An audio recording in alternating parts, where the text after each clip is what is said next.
என்னிடத்துல என் தொகுதியில் இருக்கக்கூடிய ஒரு நபர், ஒரு வாக்காளர் என்னிடத்துல ஒரு கேள்வி எழுப்பியிருக்காங்க. மாவட்டத்தில் இருக்கிற பாபநாசம் சட்டமன்ற தொகுதி 234 தொகுதியில் அது ஒரு தொகுதி.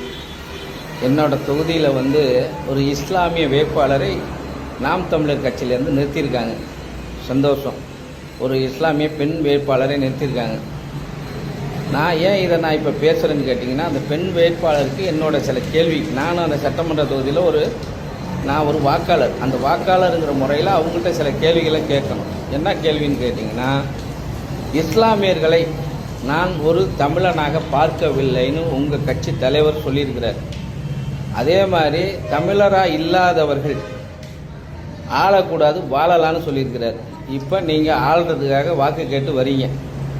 அதுக்கு தமிழர் இல்லைங்கிறதுக்கு அடையாளம் சொல்லியிருக்கிறார். என்ன அடையாளம் சொல்லியிருக்காருன்னா, தாடி வச்சுக்கிட்டு, தொப்பியை போட்டுக்கிட்டு, புர்கா போட்டுக்கிட்டு, முகமது சித்திக்குன்னு பேரை வச்சுக்கிட்டு, தமிழில் கூட பேர் வைக்காமல் இருக்கிறவங்கள நாங்கள் தமிழராக ஏற்றுக்கிறது இல்லைன்னு சொல்லியிருக்கிறார்.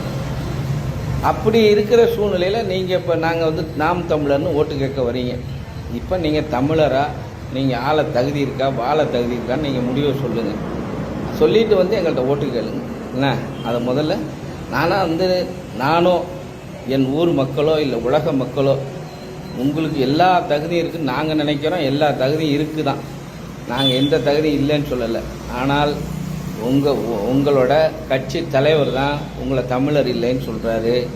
நீங்கள் புர்கா போட்டு வரீங்க, உங்கள் கூட வரவங்க தொப்பி தாடி வச்சுட்டு வராங்க அப்படின்னு உங்களோட மத அடையாளத்தையே கொச்சப்படுத்துகிறார். இந்த காணொலியில் அவர் கேட்டிருக்கக்கூடிய கேள்வி வெறும் கேள்வி இல்லை, இது அவதூறு. காலமாக நாம் தமிழர் கட்சியின் மீது பரப்பப்பட்டுக்கிட்டே இருக்கு. இதற்கு நாம் தமிழர் கட்சியினுடைய வேட்பாளராகவும் நாம் தமிழர் கட்சியினுடைய பொறுப்பாளராகவும் பதில் சொல்ல வேண்டிய கடமையும் பொறுப்பும் எனக்கு இருக்கு. இது மட்டும் இல்லாம நிறைய விமர்சனங்கள் நாம் தமிழர் கட்சியின் மீது தொடர்ச்சியாக வைக்கப்பட்டுட்டே இருக்கு. அது எல்லாவற்றிற்குமே நான் அந்த காணொலியில் பதில் சொல்றேன். முதல்ல இஸ்லாமியர்கள் தமிழர்களே இல்லை அப்படின்னு சீமான் சொல்லிட்டாரு அப்படின்ற ஒரு கருத்தை அவர் சொல்றாரு. இது முழுக்க அவதூறு, இது முழுக்க பொய். இப்படி ஏதாவது ஒரு காணொலி சீமான் அவர்கள் இஸ்லாமியர்கள் தமிழர்களே அல்ல அப்படின்னு பேசின மாதிரி ஏதாவது ஒரே ஒரு காணொலி, ஒரே ஒரு ஆதாரம் உங்கள் இடத்துல இருந்தா காட்டுங்க. நான் இதே பாபநாசம் தொகுதியில தான் இருப்பேன். என்னுடைய கட்சியுடைய பொறுப்பாளர்கள் எல்லா பகுதிகளிலையும் இருக்கிறாங்க. அது மட்டும் இல்லாம நானே உங்களை சந்தித்து வாக்கு சேகரிக்க எல்லா இடங்களுக்கும் வருவேன். நீங்க தாராளமாக உங்க இடத்துல ஆதாரம் இருந்தா காட்டலாம். அப்படி இல்லை அப்படின்னா இதே மாதிரியான ஒரு காணொலியை கூட நீங்க பரப்பலாம். அண்ணன் சீமான் அவர்கள் இஸ்லாமியர்களே தமிழர்களே இல்லைன்னு சொல்லிட்டாரு அப்படின்னு. அப்படி எந்த இடத்துலயும் அண்ணன் சீமான் அவர்கள் சொல்லலை. மாறாக அண்ணன் சீமான் அவர்கள் இங்க இருக்கக்கூடிய இஸ்லாமியர்கள் அரேபியாவில் இருந்தோ ஆப்கானிஸ்தானில் இருந்தோ வந்தவர்கள் அல்ல, நாங்கள் தமிழர்கள், நாங்கள் தான் இஸ்லாத்தை ஏற்றிருக்கிறோம், நாங்கள் மார்க்கத்தை தான் இறக்குமதி செய்தோமே தவிர நாங்களே இறக்குமதி செய்யப்பட்டவர்கள் அல்ல அப்படின்னு சீமான் அவர்கள் எல்லா மேடைகள்லையும் பேசியிருக்காரு. இந்த நிலத்துல எல்லாரும் நம்ம